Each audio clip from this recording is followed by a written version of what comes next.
உங்களுக்கு அமைதி உரித்தாக அன்பாந்தர்களே, 139ஆம் நாளுக்கு உங்களை அன்புடன் வரவேற்கிறோம். இன்றைக்கி நம்ம 2 சாமுவேலில் 21ஆம் அதிகாரம் பார்க்க போகிறோம். கூடவே 1 குறிப்பேடில் 26ஆம் அதிகாரமும் திருப்பாடல் 40ஆம் அதிகாரமும் வாசிக்க போகிறோம்.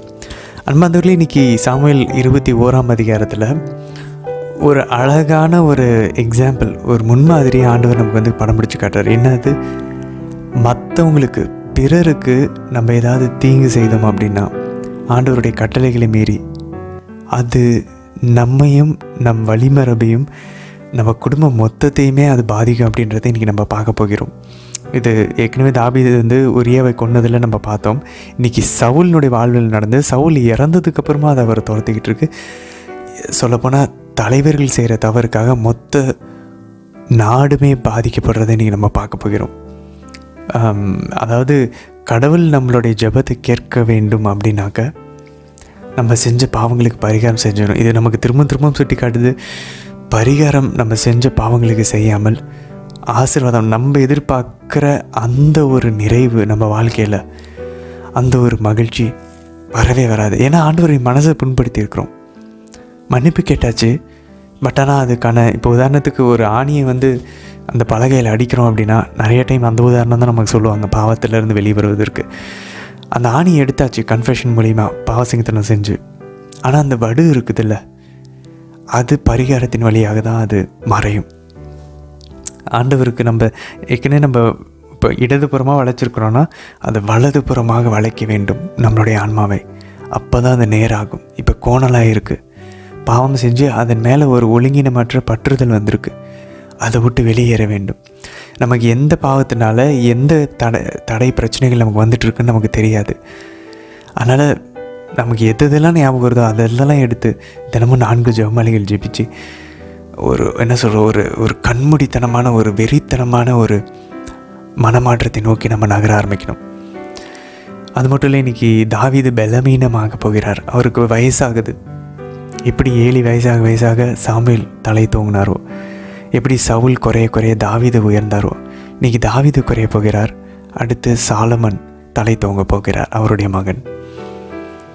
சரி, இன்று 1 குறிப்பீடு 26ஆம் அதிகாரத்தில் வாயிற்காவலர்கள், கேட் கீப்பர்ஸ், அதாவது வாயில் காவலர்கள், அதுக்கப்புறம் கோவிலினுடைய மற்ற பணிகளை செய்யக்கூடியவர்கள், இவங்களை பற்றின ஒரு லிஸ்ட்டு இன்றைக்கி நம்ம 1 குறிப்பீடு 26ஆம் அதிகாரத்தில் யார் யாரெல்லாம் இந்த வேலைகள் செஞ்சாங்க அப்படின்ற அந்த பெயர்கள் பட்டியல் இன்றைக்கி நம்ம வாசிப்போம். சரி, இன்றைக்கி திருப்பாடல் 40ஆம் அதிகாரம் ஒரு அழகான தாவீதினுடைய நன்றி பாடல், நன்றி செலுத்தக்கூடிய ஒரு அழகான பாடல்.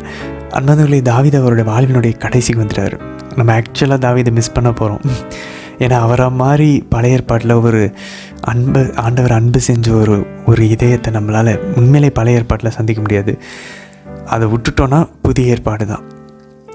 ஸோ அவ்வளோ அவருடைய வாழ்வினுடைய எண்டுக்கு வந்துட்டார், நிறைவுக்கு ஆல்மோஸ்ட். அவர் வாழ்வில் நடந்த விஷயங்களுக்கு எல்லாத்துக்கும் ஆண்டவருக்கு நன்றி செலுத்துறதை இன்றைக்கி நம்ம வாசிக்க போகிறோம். அவர் பாருங்கள், அழகாக இன்றைக்கி திருப்பாடல் ஃபஸ்ட்டு வரிகளே தொடங்குறது எப்படி தொடங்குனா, நான் ஆண்டவருக்கு பொறுமையோடு காத்திருந்தேன், அவர் என் பக்கம் சாய்ந்து என் மன்றாட்டை கேட்டருளினார். எவ்வளோ அழகாக பாருங்களேன், நான் ஆண்டவருக்காக காத்திருந்தேன். அவ்வளோ பெரிய காத்திருந்தல் நமக்கு தெரியும், எத்தனை வருஷம் காத்திருந்தார்னு. ஆண்டவர் பொறுமையோடு அவர் காத்திருந்தார், அவர் பக்கமாக சாய்ந்தாராம். எவ்வளோ அழகாக அவர் அதை உணர்றார் பாருங்கள். அவர் பக்கமாக சாய்ந்து அவருடைய மன்றாட்டை கேட்டருளி அவரை உயர்த்தினார்.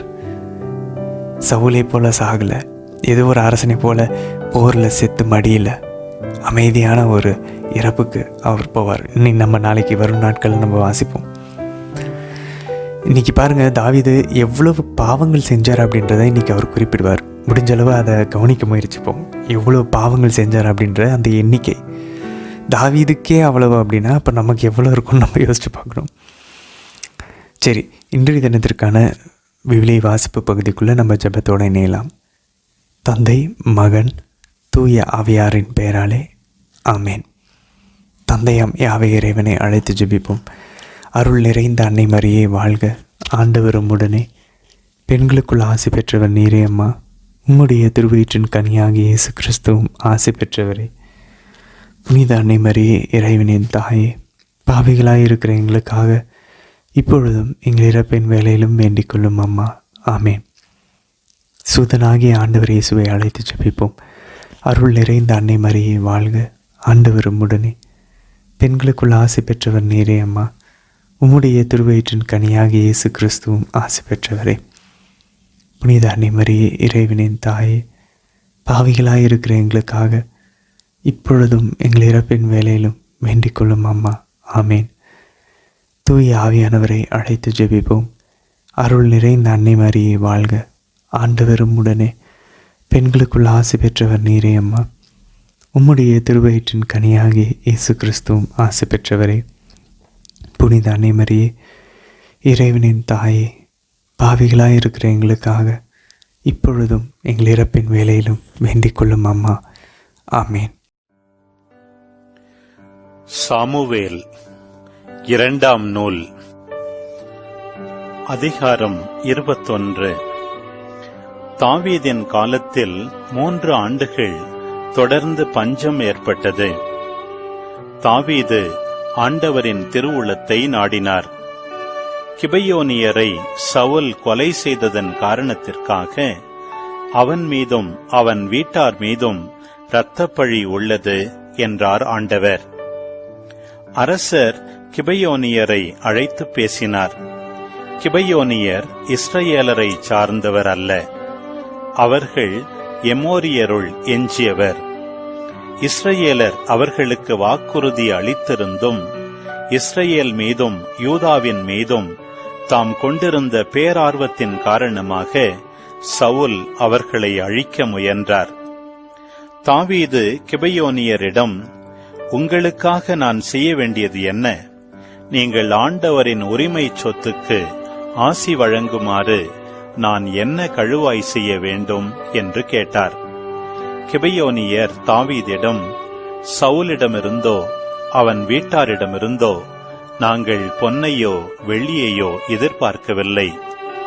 இஸ்ரவேலருள் ஒருவனை கொல்ல வேண்டும் என்றும் நாங்கள் விரும்பவில்லை என்று கூறினர். தாவீது, நீங்கள் விரும்புவதை நான் செய்வேன் என்றார்.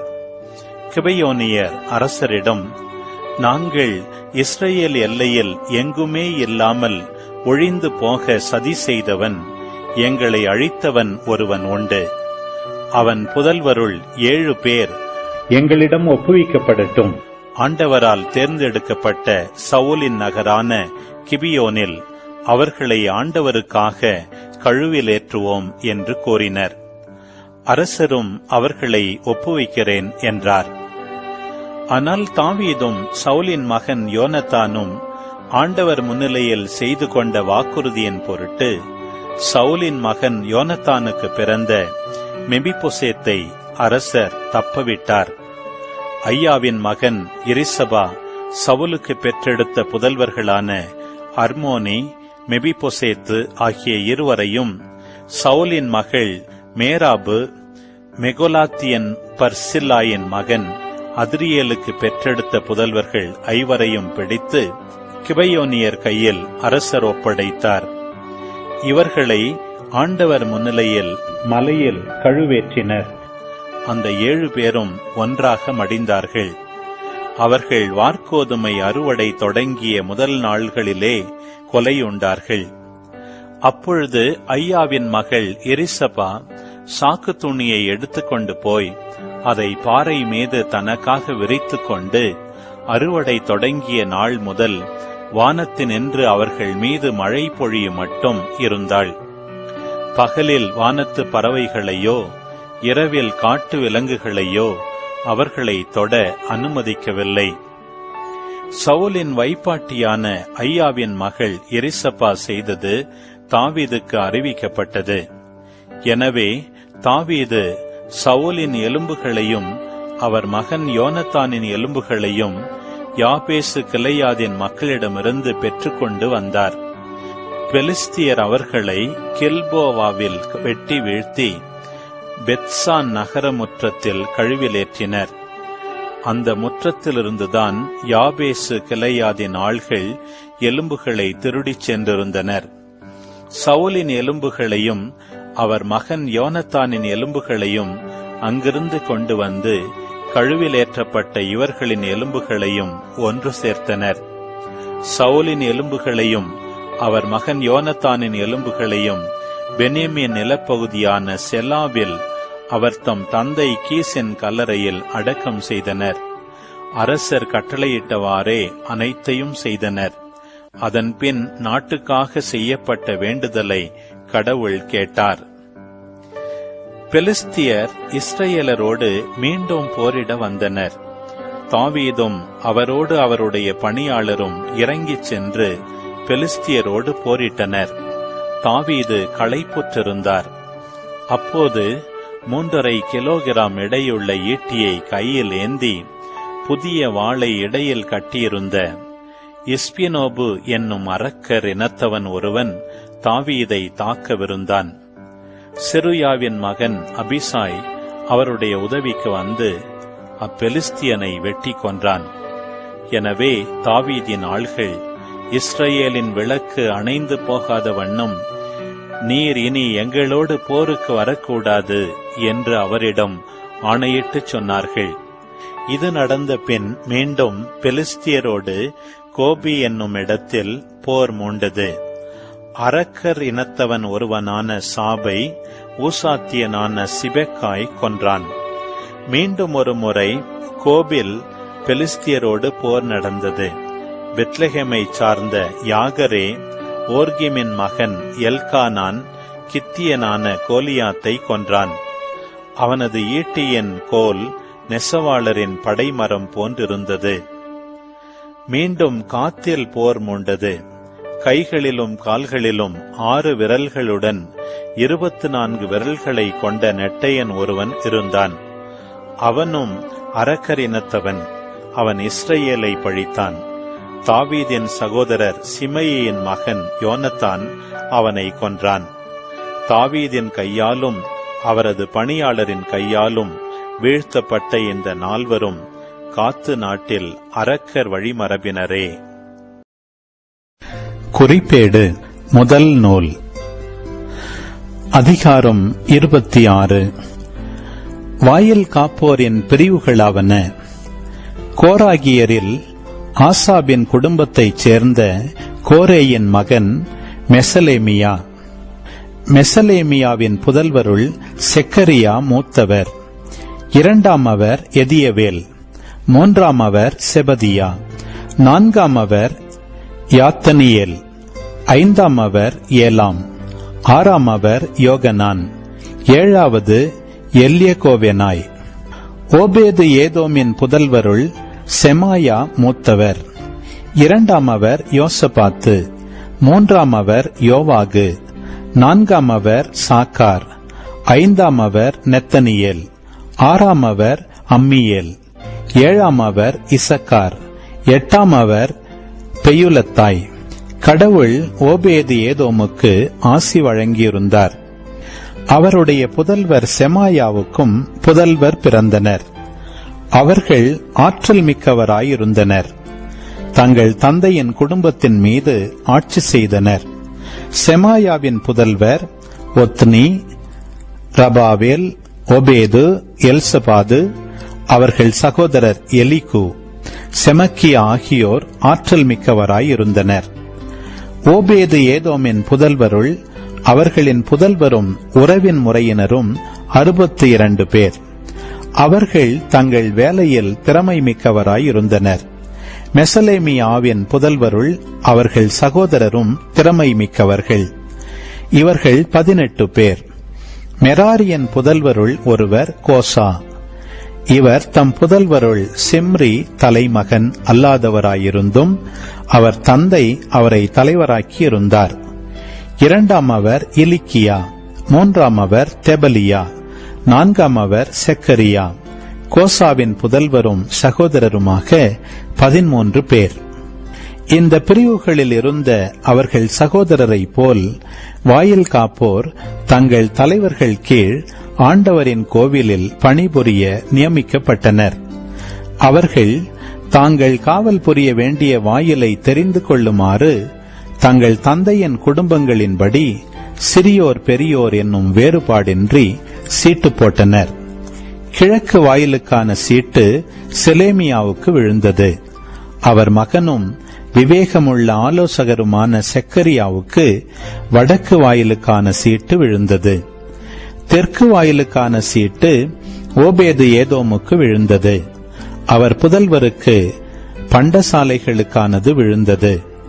சுப்பீமுக்கும் ஓசாவுக்கும் மேற்கு வாயிலும் மேட்டு பாதை நோக்கிய சல்லகேத்து வாயிலும் விழுந்தன. காவல் முறை ஒரே சீராக அமைந்திருந்தது.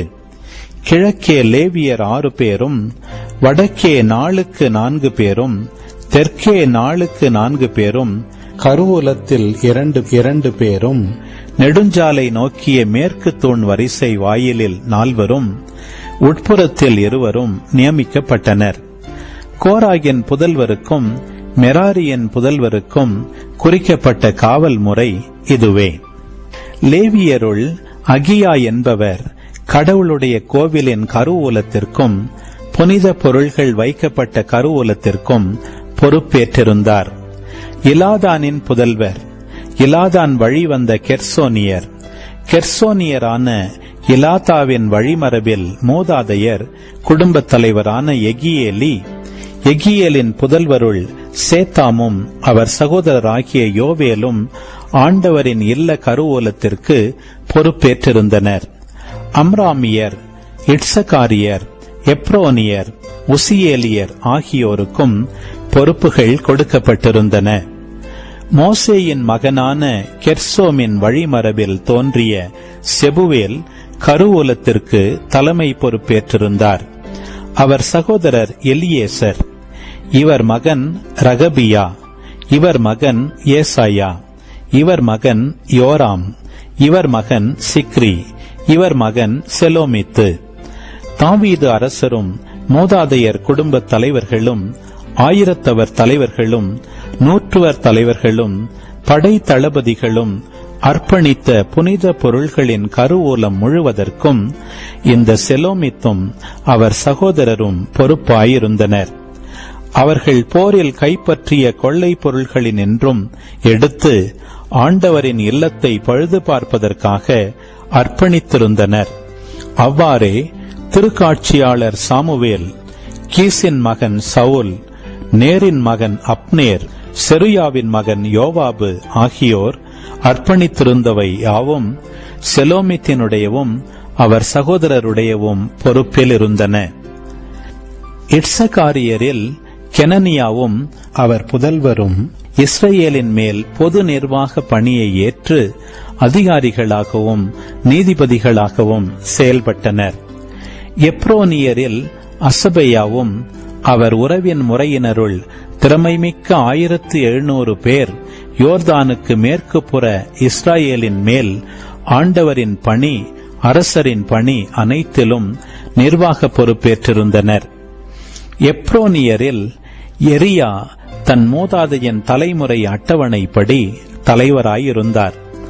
தாவீது ஆட்சி 40 ஆண்டில் எப்ரோனியருள் ஆற்றல் மிகு வீரர்களை தேடிய போது அவர்கள் கிளையாதில் உள்ள யாசேரில் இருப்பதாக தெரிய வந்தது.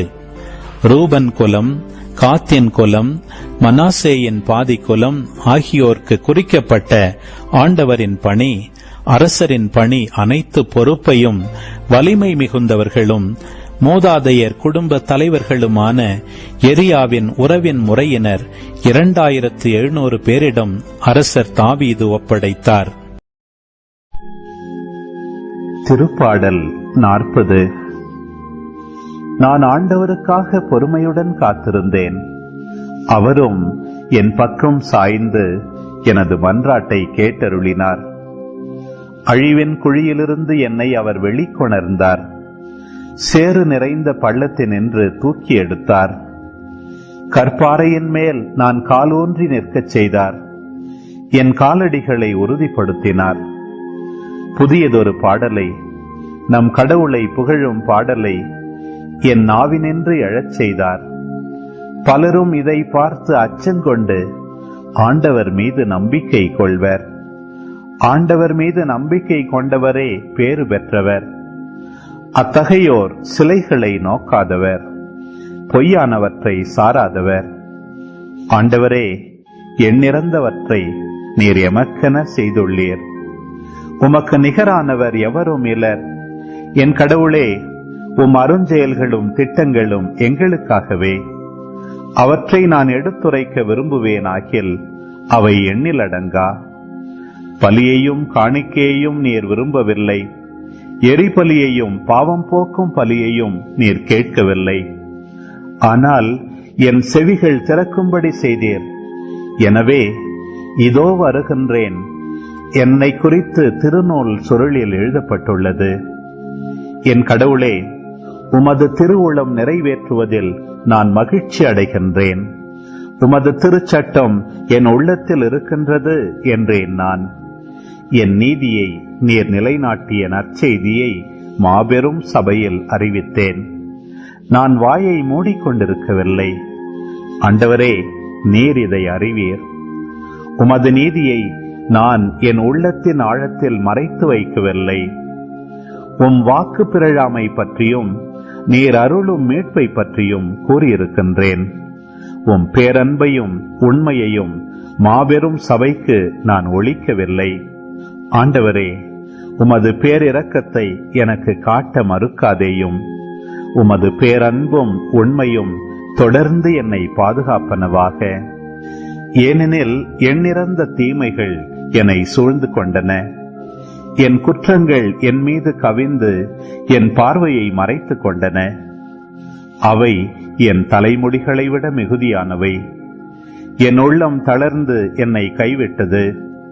ஆண்டவரே, என்னை விடுவிக்க மனம் இசைந்தருளும். ஆண்டவரே, எனக்கு உதவி செய்ய விரைந்து வாரும். என் உயிரை பறிக்க தேடுவோர் அனைவரும் அவமானமும் குழப்பமும் அடையட்டும். என் கேட்டில் மகிழ்வுறுவோர் தலைகுனிந்து பின்னடையட்டும். என்னை பார்த்து ஆ ஆ என்போர் தாம் அடையும் தோல்வியினால் அதிர்ச்சியுறட்டும். உம்மை தேடுவோர் அனைவரும் உம்மில் மகிழ்ந்து களி கோரட்டும். நீர் அருளும் மீட்பில் நாட்டங்கொள்வோர் ஆண்டவர் எத்துணை பெரியவர் என்று எப்போதும் சொல்லட்டும். நானோ ஏழை எளியவன். என் தலைவர் என் மீது அக்கறை கொண்டுள்ளார். நீரே என் துணைவர், என் மீட்பர். என் கடவுளே, எனக்கு துணை செய்ய விரைந்து வாரும். ஆமேன். ஆண்டவரே, இந்த நாளுக்கான இந்த இறை வார்த்தை பகுதிகளுக்காக நன்றி செலுத்துகிறோம். ஆண்டவரே, உங்களுடைய வார்த்தைகளை கேட்க இந்த பாக்கியத்தை கொடுத்ததற்காக நன்றி செலுத்துகிறோமாப்பா.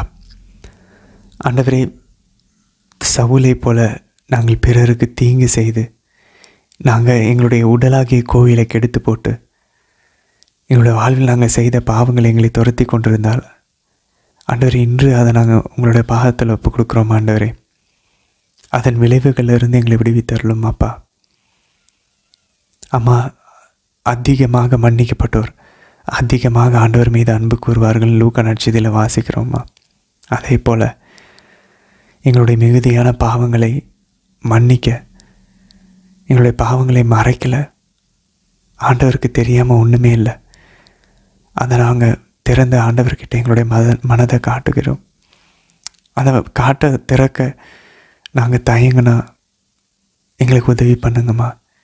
நேர்மையான உள்ளத்தோடு எங்களுடைய இதயத்தை திறந்து ஆண்டவரிடம் காட்டி ஆண்டவரிடம் மன்னிப்பு பரிகாரம் செய்து ஆண்டவருடைய இரக்கத்தை பெற்று வாழ்க்கையில் உலகம் தரக்கூடியாத அந்த அமைதியும் அந்த சந்தோஷத்தையும், ஆண்டவர் தரக்கூடிய அமைதியும் சந்தோஷத்தையும் உணர எங்களுக்காக பரிந்து பேசி எங்களுக்கு உதவி செய்யுங்கம்மா. தந்தை, மகன், தூய ஆவியாரின் பெயராலே ஆமேன். அன்பார்ந்தவர்களே, இன்றைய தினத்திற்கான விளக்கவரை ரொம்ப சுருக்கமானது தான். இன்றைக்கி பாருங்கள், 2 சாமுவேல் 21ஆம் அதிகாரத்தில் 1-3 வசனங்கள் பாருங்கள். ஆண்டவர் சொல்கிறாரு, சவுலின் நாள் அவருடைய செயல்னால் இரத்த பலி ஒன்று இருக்கிறது. அது என்ன அப்படின்னு சொல்லி பார்த்தோன்னா, கிபியோனியர்கள். இந்த கிபியோனியர்கள் என்ன நமக்கு ஞாபகம் இருந்துச்சுன்னா, யோசுவா 9ஆம் அதிகாரத்தில் அவங்க கானான் தேசத்தை சிறைப்பிடிக்க வரும்போது இந்த கிபியோனியர்களை ஏமாற்றி என்ன பண்ணுவாங்க, இஸ்ரேல் மக்கள் கூட உடன்படிக்கை செய்வாங்க. நமக்கு ஞாபகம் இருக்கும். எல்லாம் ரொம்ப தூரத்தில் பயணம் செஞ்சுட்டு வர மாதிரி அந்த 2 ஆட்கள் அனுப்பிச்சு எங்களை நீங்கள் தொடவே கூடாதுன்னு சொல்லி ஒரு உடன்படிக்கை செஞ்சுருவாங்க. செஞ்சதுக்கப்புறம் தான் தெரியும் அவங்க கானான் தேசத்தில் வாழ்கிறவர்கள் தான். அதனால் கிபியோனியர்களை வந்து அடிமைகளாக இஸ்ரேல் மக்கள் வைத்திருப்பாங்க. நமக்கு அதை பார்த்தோம். அவங்க வந்து ஆண்டவருடைய கோயிலுக்கு பணி செய்யக்கூடிய ஆட்களாக மாறிடுவாங்க. இப்போ இந்த சவுல் என்ன பண்ணுறாரு, ஆண்டவர் வந்து அந்த உடன்படிக்கையின்படி இஸ்ரேல் மக்கள் வந்து கிபியோனர்களை வந்து எந்த ஒரு முறையிலையும் அவங்கள வந்து தாக்கக்கூடாது, அவங்கள அழிக்கக்கூடாது, அவங்களுக்கு எந்த ஒரு ஒரு பங்கமும் விளைவிக்கக்கூடாது. ஆனால் இன்றைக்கி நம்ம பார்க்குறோம் சவுல் வந்து அதை மாற்றிருக்கிறாரு, அதை வந்து மீறி இருக்கிறாரு. இதுதான் நம்ம 2ஆம் வசனத்தில் வாசித்தோம். அவங்க சவுல் வந்து கிபியோனர்களை வந்து ஹார்ம் பண்ணியிருக்கிறார், அவங்களுக்கு கேடு விளைவித்திருக்கிறார். இதை நம்ம வந்து இப்படி நடந்துச்சு, இரத்த பலி செலுத்தணும் அப்படின்னா அது நாடு முழுவதையும் மாசுபடுத்திடும். இது நம்ம எங்கே வாசிக்கிறோம், எண்ணிக்கை 35ஆம் அதிகாரம் 33 34 வசனங்களில் வாசனை தெரியும். பிளட் ஷெட் வந்து பொல்யூஷன் ஆஃப் த லேண்டை கொண்டு வரும், நாடு முழுவதும் மாசுபடுத்தும் இந்த இரத்த பலி. ஸோ அதனால தான் இஸ்ரேல் மக்களுக்கு, இஸ்ரேல் தேசம் முழுசும் 3 வருடங்களுக்கு அந்த அந்த பஞ்சம் நிலவுகிறது. இப்போ தாவீது பாருங்கள், ஆண்டவர்கிட்ட நெருக்கமாக இருக்கனால ஏன்னு கேட்குறாரு. ஆண்டவர் சொல்கிறாரு சவுலினுடைய இரத்த பலி இருக்குது அப்படின்னு சொல்லி. அன்பர்களின் அப்போ பாருங்களேன், நம்ம கடவுள் கூட க்ளோஸாக இருந்தால், இப்போ நம்ம மட்டும் இப்போ தாவீது இல்லைன்னா இதை என்ன நினச்சிருப்போம், இது ஏதோ நேச்சுரலாக நடந்துகிட்ருக்கு அப்படின்னு நினச்சிருப்போம். ஆனால் இப்போ தெரியுது அது ஏதோ ஒரு பாவத்திலேருந்து வந்திருக்குன்னு. அன்பர்களின் நம்ம கடவுள் கூட நெருக்கமாக ஜெபத்தில் இருந்தோன்னா எதுனால எது வருதுன்னு நம்மளால் கண்டுபிடிக்க முடியும். ஒருவேளை நம்மளால் அதை கண்டுபிடிக்க முடியலனாலும் நம்ம இதை அசியூம் பண்ணிக்கிட்டு நம்ம முன்னாடியே கருதி கொண்டு, ஓகே இது என்னுடைய பாவத்தினால வருதுன்னா நான் அதுக்கு பரிகாரம் பண்ண போகிறேன், ஜஸ்ட் அதை நம்ம ஆரம்பித்தா போதும். அதுக்கு நான் சாட்சியாக இருக்கிறேன். பர்சனலாக தினமும் 4 ஜெபமாலைகள் ஜெபிச்சு உபவாசம் இருந்து செய்த பாவத்திற்கு மன்னிப்பு பரிகாரம் செய்ய ஆரம்பித்தோன்னா உண்மையிலேயே வாழ்க்கைக்குள்ளே அன்பும் அமைதியும் மகிழ்ச்சியும் ஆசீர்வாதங்கள் அமைக்கி குலுக்கி மடியில் கொண்டு வந்து சரியலளவு ஆண்டவர் போடுறதை நம்ம பார்ப்போம். ஸோ 2 விஷயங்கள் இங்கே நான் பார்க்குறோம். மற்றவங்களுக்கு செய்கிற பாவம் ஒன்று உண்டு, அதே போல் ஆண்டவருடைய கட்டளைகளை மீறுறது உண்டு. ஒருத்தருக்கு ஒரு வாக்கு கொடுத்துட்டு, அதாவது கடவுளுக்கு வாக்கு கொடுத்துட்டு நேர்த்தி செஞ்சுட்டு ஆண்டவருக்கு வந்து பொருத்தனை செஞ்சுட்டு அதை மீறுறது, அது பாவம்னு நமக்கு தெரியும். ஆனால் மற்றவங்களுக்கு நம்ம ஒரு வார்த்தையை கொடுத்துட்டு அதில் சொன்ன சொல்லில் நிற்காமல் இருக்கிறதும் பிரச்சனை கொண்டுது. இஸ்ரேல் மக்கள் சொல்கிறாங்க, நாங்கள் உங்களை வந்து எந்த ஒரு துயரமோ துன்பமோ உங்களுக்கு விளைவிக்க மாட்டோம், உங்களை வந்து எந்த வகையிலையும் பாதிக்க மாட்டோம் அப்படின்னு சொல்லுறாங்க. இங்கே சவுல் அதை மீறுறாரு. ஸோ நெய்பருக்கு, அடுத்திருப்பவருக்கு வாக்கு கொடுத்து அதை மீறுறதும், அடுத்திருப்பவருக்கு தீங்கு விளைப்பதும் நம்மளுடைய ஜெபத்தை ஆண்டவர் கேட்பதற்கு தடையாக இருக்கிறது. அதனால தான் பாருங்கள், ஆண்டவர் இதெல்லாம் முடிச்சதுக்கப்புறம் ஆண்டவர் அவர்களுடைய ஜெபத்தை கேட்டவர்களான்னு வாசிக்கிறோம்.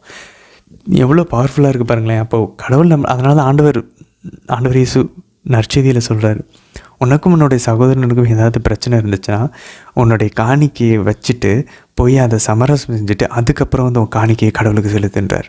அப்போ நம்ம ஜெபமால நம்மளுடைய உபவாசங்கள் எல்லாம் கடவுளுக்கு உகந்ததாக இருக்கணும்னா இந்த ஹரிசாண்டல் ரிலேஷன்ஷிப் நமக்கும் நம்மளுடைய அடுத்திருப்பவர்கள், நம்ம குடும்பத்தினர்களுக்கு மன அமைதியும் சுமூகமான உறவு இருக்கணும்.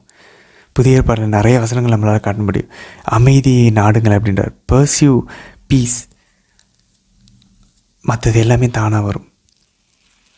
சரி, 7ஆம் வசனத்தில் பாருங்கள், தாவீது வந்து மெபிபோசேத்தை வந்து யோனத்தானின் பொருட்டு விடுகிறார். மற்றவங்க எல்லாத்தையும் கொண்டு போய் கொடுத்துட்றாரு சவுலினுடைய புதல்வர்கள், அவங்க எல்லாருமே அவங்கள கொண்டுறாங்க. அன்பார்ந்தவர்களே, இது ஏன் அப்படின்னு சொல்லி பார்த்தோன்னா 1 சாமுவேல் 20ஆம் அதிகாரத்தில் நம்ம பார்க்குறோம், தாவீது வந்து யோனத்தானுக்கு ஒரு உடன்படிக்கை செய்கிறார், ஒரு வாக்கு கொடுக்குறார், நான் உன்னுடைய வழிமரபை கொல்ல மாட்டேன் அப்படின்னு சொல்லி. அதன் பொருட்டு மெபிபோசேத்தை மட்டும் அவர் கையளிக்கலை, மற்றவங்க எல்லாத்தையும் கையளிக்கிறார். ஆனால் நமக்கு இன்னொரு டவுட் இருக்கும், ஆனால் சவுலிடமும் ஆண்டவர் வந்து தாவீது வந்து ஒரு உடன்படிக்கை செஞ்சார். 1 சாமுவேல் 24ஆம் அதிகாரம் 21 22 வசனங்களை வாசிக்கிறோம். சவுல் கேட்குறாரு, நீ என்னுடைய வழிமரபை வந்து கொல்லக்கூடாதுன்னு. ஆக்சுவலாக நம்ம பார்த்தோன்னா யோனத்தானுக்கு அவர் செஞ்சுட்டார், ஆனால் சவுலுடைய வழிமரபு வந்து இப்போ தாவீதின் கையில் இல்லை. ஏன்னா தாவீது இப்போவும் கொல்ல கிடையாது, கிபியோனியர்கள் தான் கொல்றாங்க. First point. செகண்ட் முக்கியமான ஒரு பாயிண்ட் என்ன அப்படின்னாக்கா, தாவீது இதை கொல்லணுன்ற எண்ணமும் அவருக்கு கிடையாது. அவர் கொல்லலை, ஆனால் அவர் கொல்லணுன்ற எண்ணமும் கிடையாது.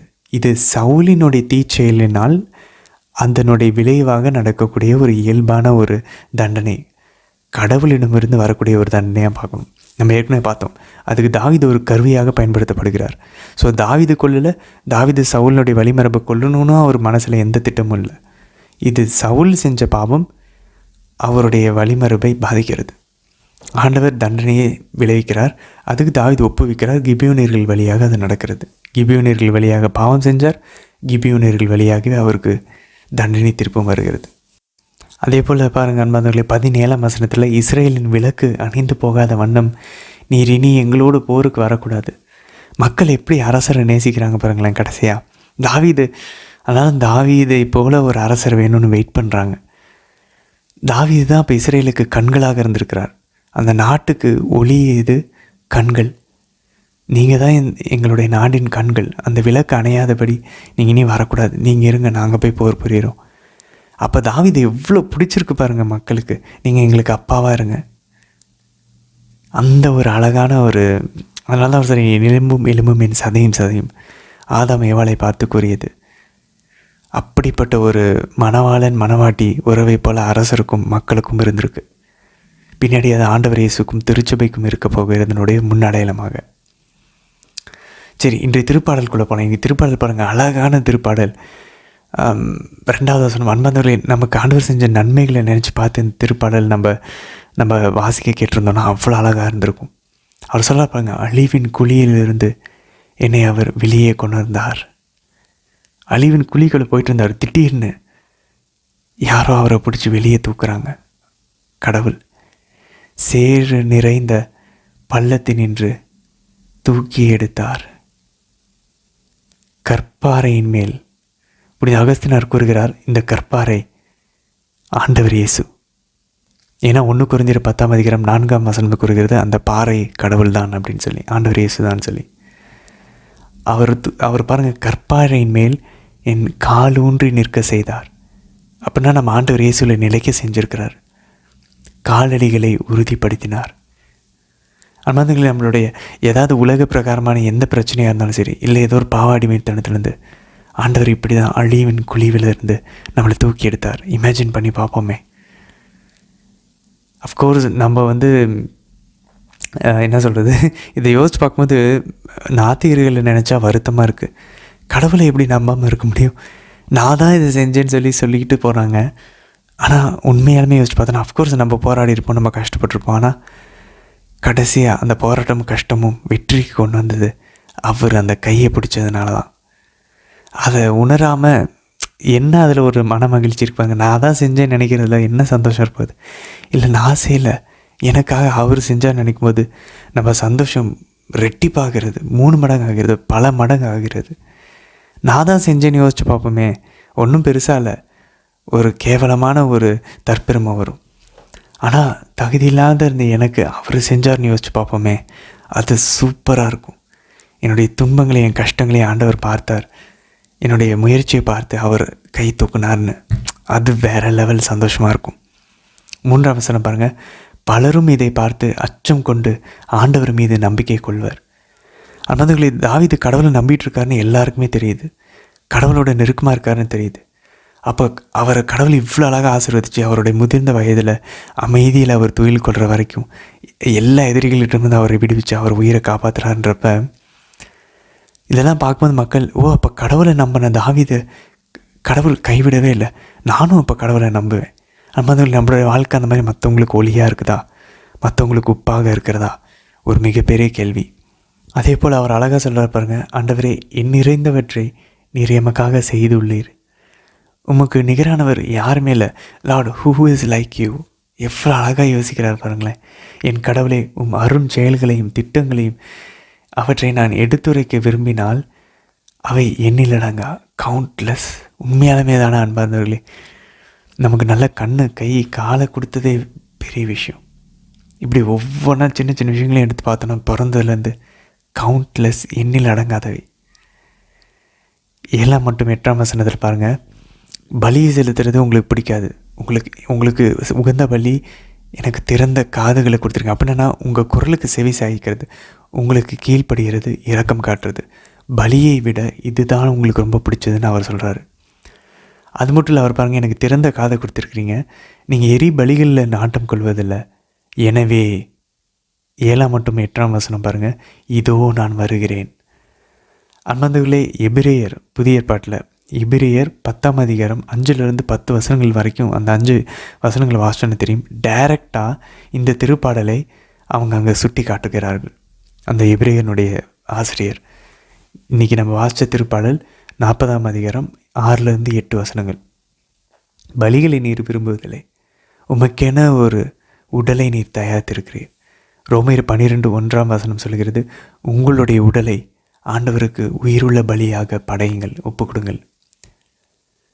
அப்போ பாருங்களேன், இதோ நான் வருகிறேன்னு சொல்லி இது ஆண்டவர் இயேசுக்கான ஒரு நேரடியான இறைவாக்கு. அன்பார்ந்தவர்களே, இன்றைய திருப்பாடல் பாருங்கள், தாவீது அவருடைய கஷ்டத்தில் இருந்து எழுதின திருப்பாடல், அவருக்கு நன்றி செலுத்தி எழுதின திருப்பாடல் ஆண்டவருக்கு ஒரு இறைவாக்காக அமைகிறது. இது அப்படியே தாவீது எழுதுகிறாரு, ஆனால் இது ஆண்டவர் இயேசுவில் நிறைவேறுகிறது. பலி இல்லை, எரிபலி இல்லை, விலங்குகள் பலி இல்லை, இதோ நான் வருகிறேன்னு சொல்லி ஆண்டவர் வராரு, அவருடைய உடலின் ரத்தத்தையும் கொடுக்குறாரு. அது மட்டும் இல்லை பாருங்கள், தொடர்ந்து பாருங்கள், இன்றைக்கி திருப்பாடலில் என்னை குறித்து திருநூல் சூரில் எழுதப்பட்டுள்ளது, என் கடவுளை உமது திருவுளம் நிறைவேற்றுவதில் நான் மகிழ்ச்சி அடைகின்றேன், உமது திருச்சட்டம் என் உள்ளத்தில் இருக்கின்றது. அன்பார்ந்தவர்களே, ஆண்டவர் இதை நிறைய இடத்துல சொல்கிறாரு. லூக்கா நற்செய்தி 24ஆம் அதிகாரம் 42ஆம் வசனம், யோவான் நற்செய்தி 5ஆம் அதிகாரம், மறைநூலில் எல்லா இறைவாக்கினர்களும் மோசே துவங்கி எல்லாமே ஆண்டவர் இயேசுவை பற்றி தான் எழுதியிருக்கிறார்கள். அந்த மறைநூலே ஆண்டவர் இயேசு தான். ஸோ இதை குறிக்கிறது ஒரு பக்கம் இருந்தாலும் ஆண்டவரும் இந்த மாதிரி சொல்கிறார், மறைநூலெல்லாம் என்னை பற்றி எழுதியுள்ளது. இங்கே தாவீது சொல்கிறார், என்னை பற்றி எழுதியுள்ளது. அப்போது தாவீது இங்கே எதை குறிப்பிடுறார் அப்படின்னாக்க, புனித அகஸ்தினார் கூறுகிறார், திருப்பாடல் 1ஆம் அதிகாரம் மறைநூலினுடைய அந்த ஸ்டார்டிங் எதை பற்றி எழுதியுள்ளது. ஃபஸ்ட்டு திருப்பாடல் என்னது, ஆண்டவருடைய வேதத்திலே பிரியமாக இருந்து இரவும் பகலும் அதை தியானம் பண்ணுகிற மனுஷன் பாக்கியவான். அதை யார் நிறைவு செஞ்சார்? தாவீது அதை பின்பற்றி கொண்டு இருக்கிறார். அதை முழுமையாக நிறைவு செஞ்சது யார்? ஆண்டவர் இயேசு. ஸோ தாவீது இதை சொல்லும்போது அவர் இந்த புத்தகத்தினுடைய முதல் பகுதியை சொல்கிறாருன்னு சொல்லி புனித அகஸ்தினார் கூறுகிறார். ஆனால் ஆண்டவர் இயேசு செய்யும்போது இந்த புத்தகமே நாதான் அப்படின்றார், இந்த மறைநூல் சட்டமே நாதான் அப்படின்றார். அது மட்டும் இல்லை பாருங்கள், எண்ணிறைந்த நன்மைகளை அவர் செஞ்சுருக்காருன்னு சொன்னார். இன்றைக்கி 12ஆம் வசனத்தில் திருப்பாடல் 40 என்னில் எண்ணிறைந்த தீமைகள் என்னை சூழ்ந்து கொண்டனர், என் குற்றங்கள் என் மீது கவிந்து என் பார்வையை மறைத்து கொண்டது. அதனால தான் பாவம் செய்யும்போது கண்ணு தெரியாதுன்னு சொல்கிறாங்க. அவை என் தலைமுடியை விட மிகுதியானவை, என் உள்ளம் தளர்ந்து என்னை கைவிட்டது. அன்பார்ந்தவர்களே, ஆண்டவர் செஞ்ச நன்மைகளும் எண்ணிறைந்தவைகள் அப்படின்றாரு, அவர் செஞ்ச பாவங்களும் எண்ணிறைந்தவை. தலைமுடியை போகலாம், தலைமுடி எண்ண முடியுமா? முடியாது, அத்தனை பாவம் செஞ்சுருக்காராம். எப்படி பாருங்களேன், நன்மையையும் ஆண்டவர் காட்டின இரக்கத்தையும் அவருடைய பாவத்தையும் பக்கத்தில் வச்சு பார்க்குறாரு. இப்படி லோயலாக என்ன செய்யணும் கூறுவார், ஆண்டவர் மேலே அன்பு அதிகரிக்கணுமா, அவர் செஞ்ச நன்மைகளை நினச்சி தியானிங்க.